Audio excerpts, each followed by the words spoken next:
there are things that we lose when we lose this notion of honor. We've traded heroes for celebrities, ambition for alms, and national pride for self-loathing.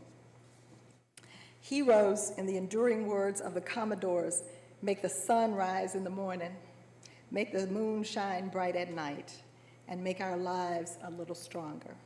You have to be my age to remember those lines from the Commodores.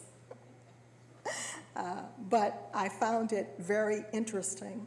We used to have national heroes, men and women who, by their example, shaped our collective sense of honor and inspired us to virtue.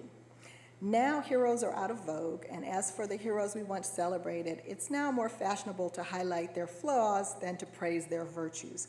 Judge Janice Rogers Brown is an American jurist. She served as a United States Circuit Judge of the United States Courts of Appeals for the District of Columbia Circuit from 2005 to 2017. And before that, Associate Justice of California Supreme Court from 1996 to 2005. She is a member of the Federalist Society and frequently featured at events hosted by the organization. Her 2003 nominee by George W. Bush to the United States Courts of Appeals for the District of Columbia Circuit was opposed by civil rights groups and stalled for nearly 2 years by Democratic senators who saw her as an extreme conservative judicial activist, meaning she abided and pledged allegiance to the United States Constitution, as all who serve in our courts and government should.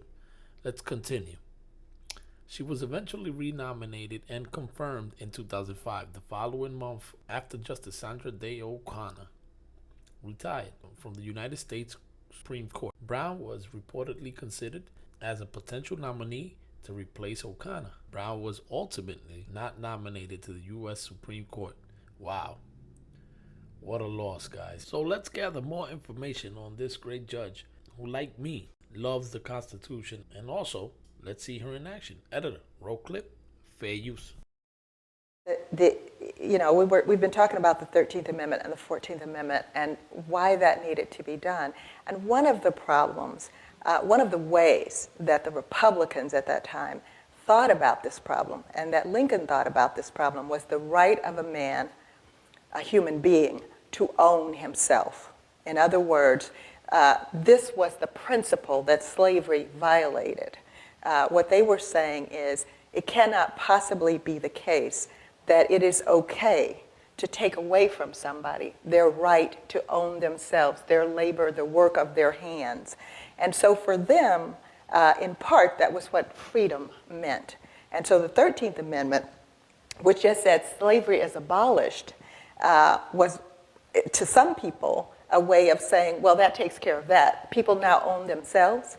They have the right to contract. They said what those rights of citizenship were then. So, right, to make contracts, to own your own property, to do as you wanted to do. Now, a lot of other things they left out of that because they considered them not to be civil rights, but political rights or social rights. So they distinguished that. They had a very clear line on economic rights. And so that was one of the things that they included, I think, in privileges and immunities. As you've heard, a lot of that fell by the wayside. But that idea of, free soil, they said, free men, free labor, that was kind of the way that they thought about it. That really is a legacy from the 14th Amendment.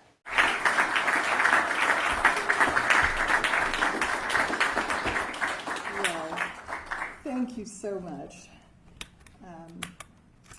It's wonderful to see all of you. I'm not going to say it's wonderful to be back, but it is wonderful because you're here. I want to thank Professor Arcus for his very kind introduction and for inviting me to join this year's JWI seminar on the natural law in the American founding. I think I attended the inaugural program of the seminar in Washington, and now that I've retired and returned to the left coast, I really have missed the periodic inoculation afforded by this annual pilgrimage to the highlands of the mind. In this haunting line describing a friend named Teddy as, quote, skating backwards at the speed of light. And that always struck me when I heard that. So I was thinking, now in the fable year 2020, we begin to sense that our addictions, as destructive as they are, may be the least of our problems. We are unquestionably moving backwards in our politics. And the velocity is frightening, but I think a better analogy might be moonwalking into madness. For those of you who are too young to have seen MJ in action, I'll tell you that moonwalking is a dance move in which the dancer creates the illusion of moving forward while actually gliding backwards. And that posture, that illusion of progress, when what is really happening is destruction and devolution, seems to me the perfect visual depiction, not only of the direction of American democracy, but the trajectory of Western civilization generally. America became a beacon to the world because of its commitment to freedom. It became a pariah for the same reason. Our foundational text embodied a new idea of political freedom. Henry Jaffa has contended that the American founding limited the ends of government to enhance, quote, the intrinsic possibility of human excellence. The idea that through the great Western canon, from the philosophy of Athens, the revelation of Jerusalem, the Enlightenment in London, to the political society formed in Philadelphia, true goodness could be grasped. Western civilization arguably reached its apogee in Philadelphia in 1776. Consider what the late Leszek Kolakowski posited as probably the most famous single sentence ever written in the Western Hemisphere. He nominated, quote, "We hold these truths to be self-evident, that all men are created equal, that they are endowed by their Creator with certain unalienable rights, that among these are life, liberty, and the pursuit of happiness." Guys, wow.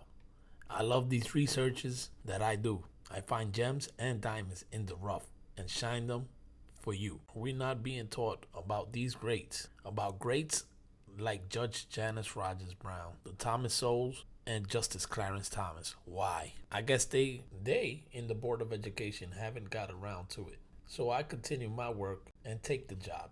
Thank you. It's Jose, your regular Joe Blow, keeping an eye out and my ears open to bring you more and more about the greats not talked about, the unpopulars to mainstream. So let's continue.